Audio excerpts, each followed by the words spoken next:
Hey, in this video, I'm going to show you exactly how you can create a Wordle clone or a similar game that should get acquired for 7 figures. Wordle is the hit sensation that's been the talk of the town, especially since it got acquired by the New York Times for an undisclosed sum of 7 figures. Now, you might be wondering, and rightly so, why am I showing you this? The thing that fascinates me the most about Wordle is despite its popularity, it was developed by a single developer using nothing more than plain HTML, CSS, and JavaScript, without any backend or a fancy frontend framework like React, Vue, or Angular. That inspired me to challenge myself and recreate the game out of scratch using nothing but vanilla HTML, CSS, and JavaScript. So anyone with a fun idea can learn how to create the next big sensation and maybe strike gold in the process. Oh, and stick around till the end of the video where I'll be sharing with you the lessons I learned in the process of making this and if it was worth building it with plain HTML, CSS, and JavaScript over using a framework. Now, just as there are many ways to skin a cat, there are as many different ways to make a Wordle clone. That's why I'm going to be showing you my approach to this problem and what I did to overcome some of the challenges I faced in the process. Speaking of my approach, to make this a bit easier, at least that is what I hoped initially, I decided to heavily take advantage of concepts such as data attributes, CSS variables, CSS animations and transitions, flexbox, and just a hint of regular expressions because why not?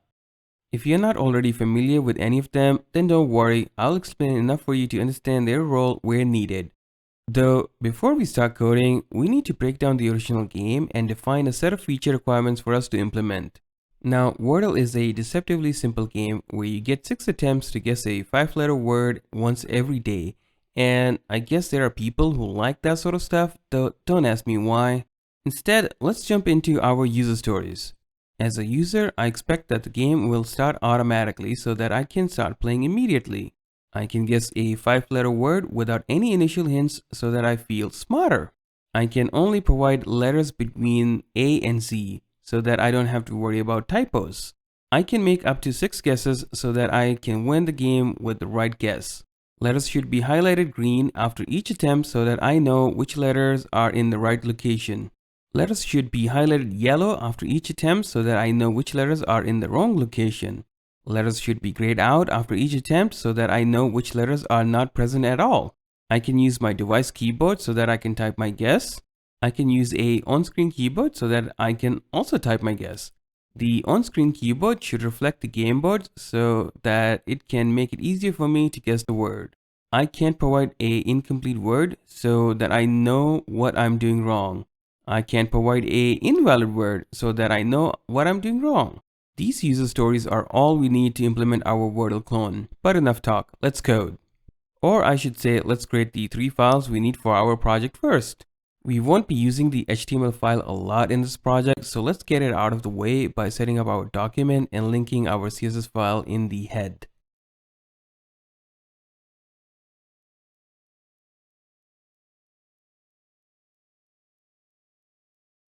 Granted, there isn't much to see in the browser yet, so we will change that by creating the Gameboard through JavaScript. By the way, I recommend using some sort of live reloading server so you don't have to reload the page every time you make a change, otherwise it gets annoying really fast. The first thing we need in our JavaScript file is to set up an event listener so we can start our game when the document is done loading all of its content. When the page is done loading, we should find the Gameboard DOM element and have a helper function to generate all the rows and columns we need for it with their initial values already set for us. In case you are wondering about the data row, data status, and data animation attributes, we're going to use data attributes in the DOM to track the state of each cell instead of a JavaScript data structure. These data attributes are going to be critical to our application logic and the related animations. If you're asking why I'm not using JavaScript to store the state of my application, that's because I don't like duplicating my code or logic if I can help it. And since we already have a structure in the DOM that can represent both our UI and data, I'm going to use the data attributes for precisely what they were meant for. We can now see the generated rows and columns in our browser, though their looks leave a lot to be desired, but that's something we can easily fix with a few styles. To keep things dry and readable, we're going to set up some CSS variables. They will contain the different colors we'll need in our project. To save you the trouble, I went ahead and used a color picker to extract these color values from the original game. You can thank me for that in the comments. We should also set our CSS box model to use border box to make it easier to size elements. Besides setting the colors and fonts, we also need to make sure the body occupies 100% of the viewport height of our browser. That leaves us with a few basic styles for the header elements. By the way, if you haven't already realized, our document structure presents us a perfect opportunity to use the Holy Grail layout with the help of Flexbox, allowing us to achieve our desired layout outcome. Turning our body into a flex container allows us to evenly distribute our header, main, and footer elements as columns with a bit of gap between them for spacing things out. We also want our main section to take up all of the remaining space in the page after the header and the footer are done taking what they need. Thus, we need to center its content both vertically and horizontally. We're not adding the on-screen keyboard yet, but let's style it and the Gameboard together where they share the same styles. Since we are using UL and LI elements for our rows and columns, we need to make sure we remove their default styling and spacing so they behave as expected. Columns in each row for both the Gameboard and the keyboard should make sure their content is both vertically and horizontally centered. By the way, if you haven't already noticed, I'm using the data attribute to select the columns in both the Gameboard and the keyboard instead of using something like, board LI and keyboard LI. If you are curious as to why, it's because of CSS specificity, which I touch upon a bit at the end of this video. Anyway, we have done enough styling for now. Let's jump back into our JavaScript code and allow the player to type a word using their keyboard. To achieve this, we need to set up a few global variables. Speaking of which, the history array not only allows us to store each of our attempts, but it can also help us keep track of how many attempts have been made by the player. Next, we need to register an event listener on the document that, as you guessed it, listens for the keydown event by the player. Now, I don't know about you, but I like my code dry. That is why we are going to write a helper function that can be called whether the player types something using their keyboard or when they use the on-screen keyboard. Because regardless of how we get the user's input, the logic on handling it remains the same. As I mentioned before, the history array allows us to check if we haven't exceeded the max number of attempts available to us. And if we have, then there really isn't anything for the user left to do. Incidentally, with this, we have also completed our user story us-4. Based on the history array's length, we can also find out which row and column should be active currently. Just like our check for limiting the number of attempts a player can make, we should also limit the number of letters they can provide for the guess word, thereby completing our user story us-2. With all those checks behind us, we can finally get to the fun part and add the letter provided by the player into the next available empty column.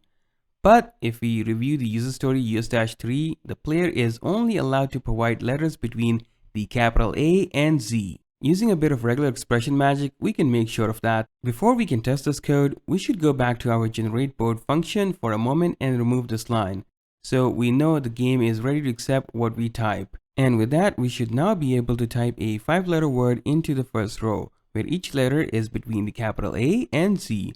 Also, with this, we have completed our us-1, us-2, us-3, and us-8 user stories. That's not bad for a single function, and as amazing as this is, we are not done yet.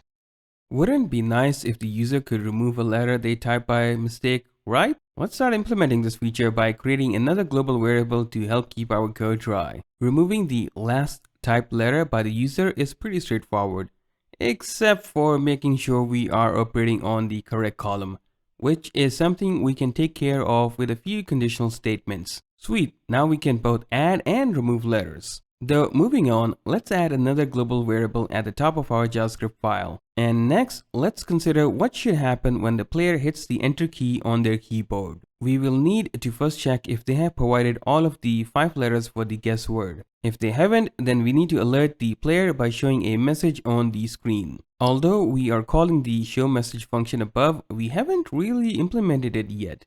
Let's take a small detour to implement this feature first. For it to function, we need to add a container div before the footer section that will act as the container for all our messages, as we want to be able to show more than one message at a time. The messages container is going to be positioned above all elements and centered horizontally. Just like before, we need to make sure we remove the default styling and spacing for the UL and LI elements and set the flex direction to column so we can see each message one after the other in a vertical list. Besides providing some styling to make each message look presentable, we are going to add a transition for the opacity property. When used in conjunction with the fade CSS class, this will fade out the message when they are being hidden. Kind of like this. By the way, I'm using a custom easing curve for the opacity transition below, but you don't have to. A simple ease in out curve would also suffice. With all that styling and markup complete for the messages, we can now move back to our JavaScript code and create a LI element with the message text as its content that can be prepended as the topmost message in our messages container. We are also going to set up a timer that will add the fade CSS class to our message after it's been on the screen for a second. Once the fade CSS class has been applied, it will change the opacity for our message to 0 over 300 milliseconds. Of course, the fade CSS class will hide the message, but it won't remove it from the DOM, which will become a problem as we add more messages. We will end up with a list of invisible message elements in our messages container taking up space in the DOM. Now you might be thinking, why don't we just remove the message element inside our setTimeout function as well? The reason is pretty simple. If we remove the element, the fade out transition won't have the time to finish and the message will immediately disappear from the screen. And we don't want that, do we? Though instead of trying to solve this problem with timers, we can simply listen for when the transition and event gets triggered on each message element and remove them at that point when they have completed their opacity transition. With this, we can also mark our user story us-11 as complete. Now jumping back to the onKeyDown function implementation, last we left it, we added a if condition that would warn the player if they provided less than 5 letters for the guess word. But our ultimate goal is to check if the guess word provided by the player matches our word of the day. And if it doesn't, then at least make sure the guess word is not made up and exists in our word list. Failing that, we need to alert the player to complete our user story us-12. To achieve this, we will need 2 more global variables at the top of our JavaScript file. And trust me, these are going to be the last 2. If you want, you can replace this word list with one of your own making or copy the one being used by the original Wordle game. But to keep things simple, we can use my short list of words, and for now we can pick the first word from this word list array to be the word of the day. Though you can change it to be a random word from the array if you like.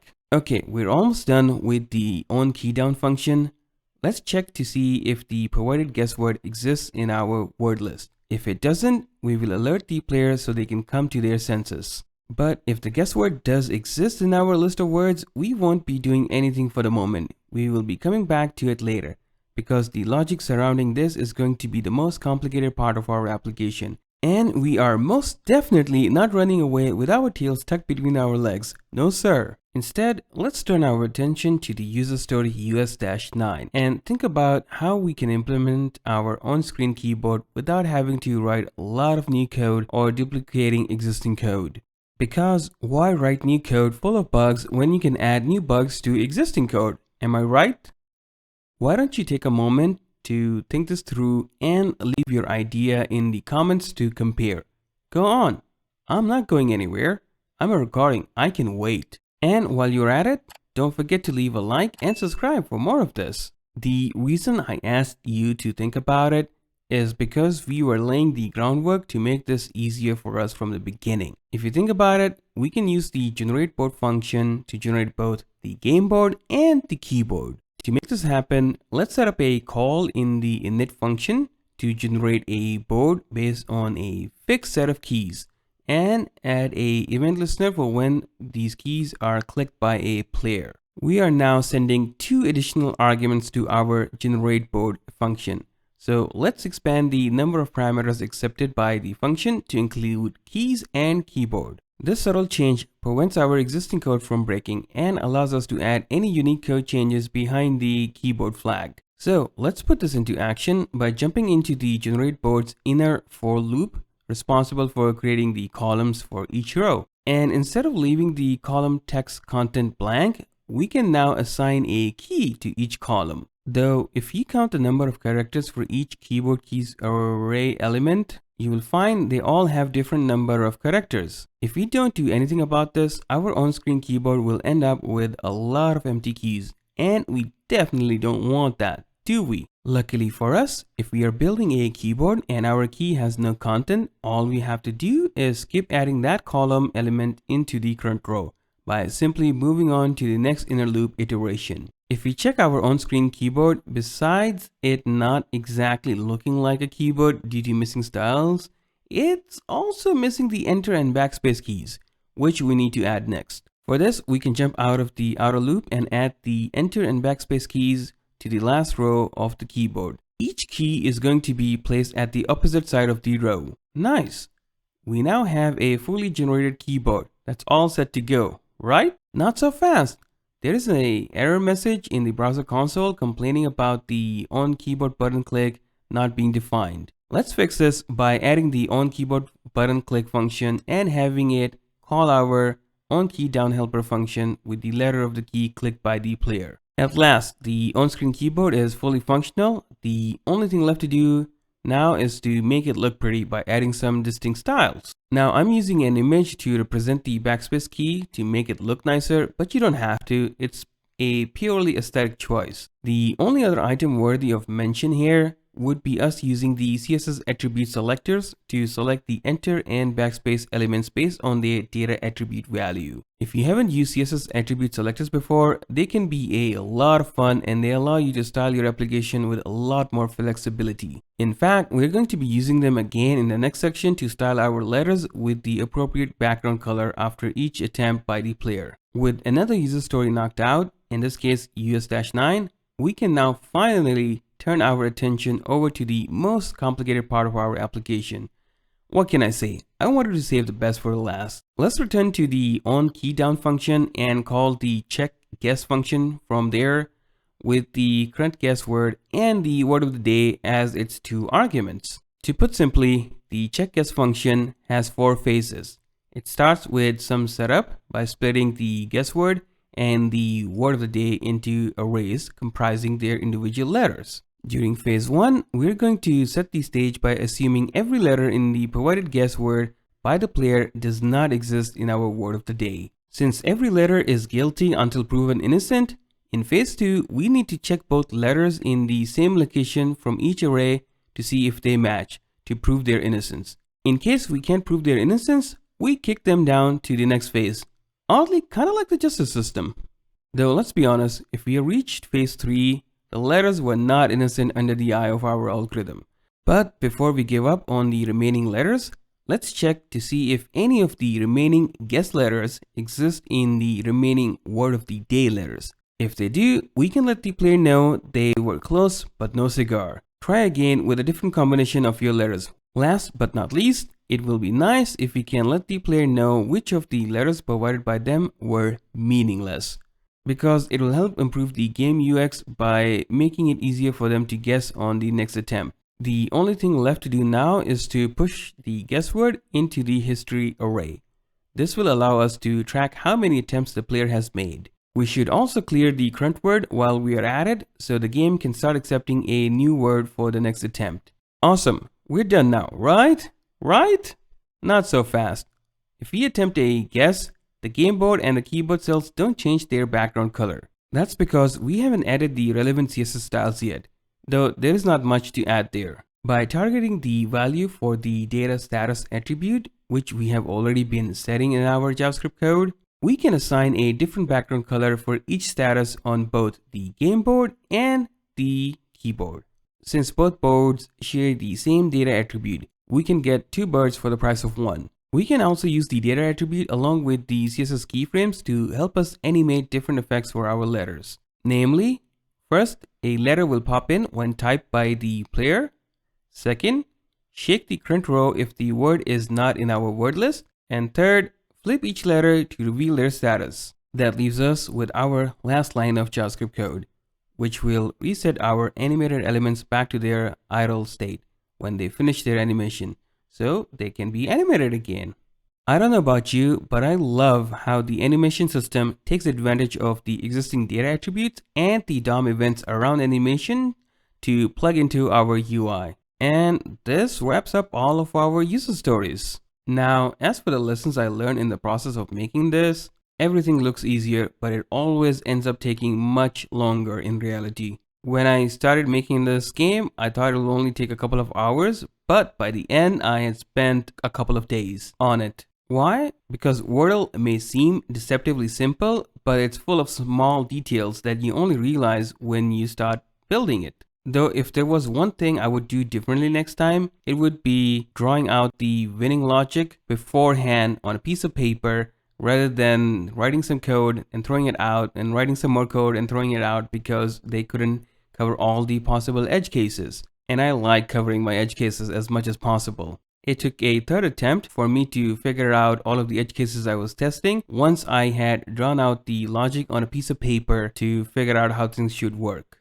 So next time, I'm going to make sure to figure out the winning logic on a piece of paper before I start coding it. It makes it much more easy to solve the problem, allows me to work out all the different edge cases that may pop up, and it also helps you guide your testing when you are writing the code and, well, testing the application. At this point, you might be wondering, just like I was it worth it building Wordle with plain HTML, CSS, and JavaScript over using a framework? Well, CSS specificity is tricky even when you know what you're doing, and without any tools, it is much more difficult to manage with plain CSS. Plus, your code ends up being a lot more verbose because you have to explicitly manage the entire state of your application, which means you will need to spend a lot more time doing a lot more work. Not to mention, it becomes increasingly difficult to maintain the project as it grows in scope.